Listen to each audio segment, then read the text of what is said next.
Looking at how to write decimals as fractions. So yesterday we came across the place value table, and it's really, really important. So we looked at some decimals. We had things like 4.16, like this. And that's how you might expect a decimal to look, with this really important dot here, the decimal point. But today, I'm just going to be looking at numbers that are less than 1, okay? So I'm going to be looking at things that start off with a 0 in the units column, okay? So we've got no units, no tens, okay? It's all going to be less than 1. And how do we write these decimals that are less than one whole, as fractions? Well, that's what we're going to do today.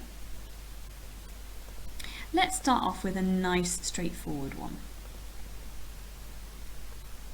How do we say this decimal first? You'd say it 0.2. But what place value does the 2 have? It has the place value tenths, okay? So we can literally say 0.2 is, and that's the mathematical symbol for is, the equal sign, is 2 tenths. Okay, 2 tenths. 2 out of 10, 2 tenths. So that is how we write the decimal 0.2 as a fraction. So this is our fraction. Let's take another example. What about this example? How would you write that as a fraction? Have a think. Well, this is in the tenths column, so I have 7 tenths. And that's it. That is your decimal as a fraction.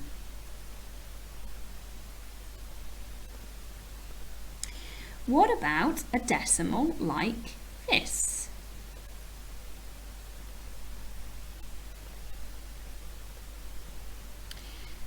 How do we say it? 0.04.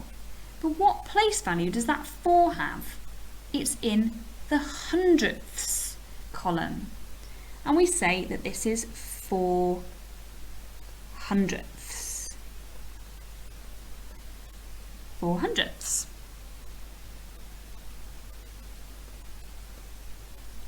How would you write this one?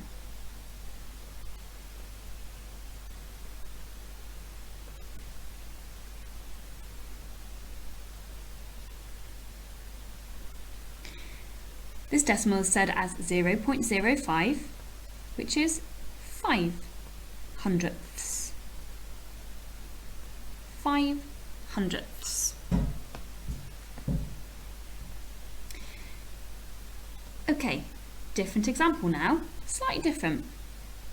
What about this one?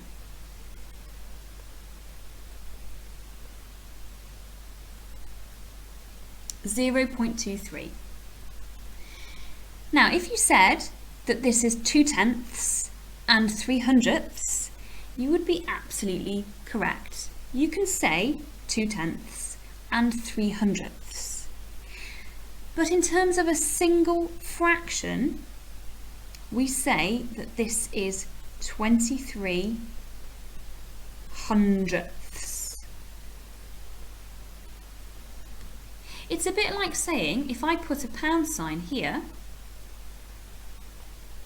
23 pence is 23 out of 100 pennies, because we know 100 pennies makes a pound.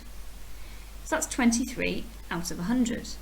I always think it helps if you put a pound sign at the front, because it helps you think about money. What about another example?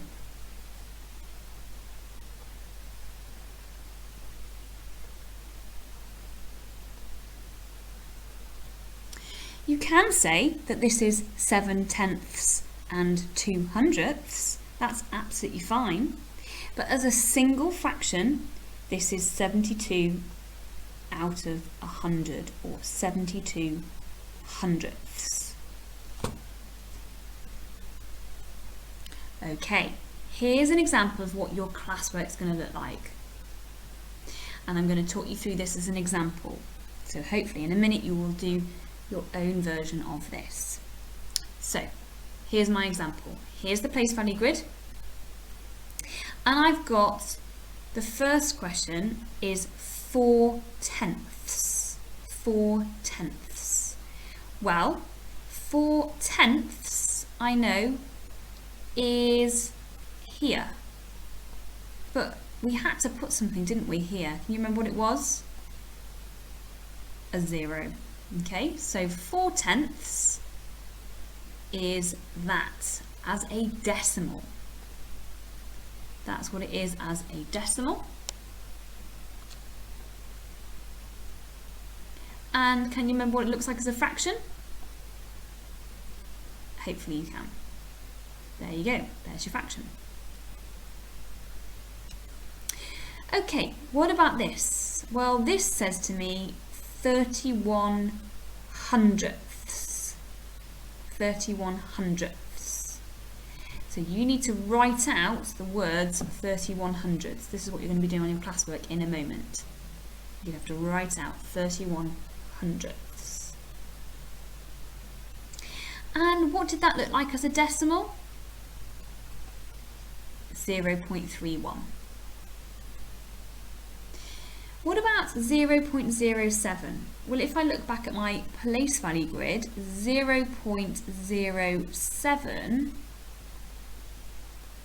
was 7/100ths. Okay, 7/100ths, which means my fraction looked like that, and my words need to look like that. 7/100ths. So, I would now like you, as neatly as you possibly can with a ruler and a pencil, draw out this table. You might need to leave yourself enough room so that you can fit your writing, okay? So you make that table as big as you need to so that you will be able to fit your words in. So, you're going to see the word here, you're going to write the fraction for me and then the decimal. If you see the fraction here, you've got to give me the words over here and the decimal here. And when you see the decimal here, you've got to give me the fraction and the words. So that's the main classwork. If you want a bit more of a challenge than that, then here would be your additional challenge. This is just the same grid as what you've just seen, but your extension would be to simplify the fractions. So here's a fraction. What would its simplified form be? Its simplified form would be a fifth. Why? Because if you divide the top and the bottom by the same thing, then you get your simplified version. So in this situation, I've divided it by 2. Okay, this has been divided by 2 on the top and the bottom. Remember, simplifying doesn't always mean dividing by 2 though. Let's have a look at this one here. I can't divide top and bottom by 2, but I can divide the top and bottom by 5. So there, I've divided the top and bottom by 5.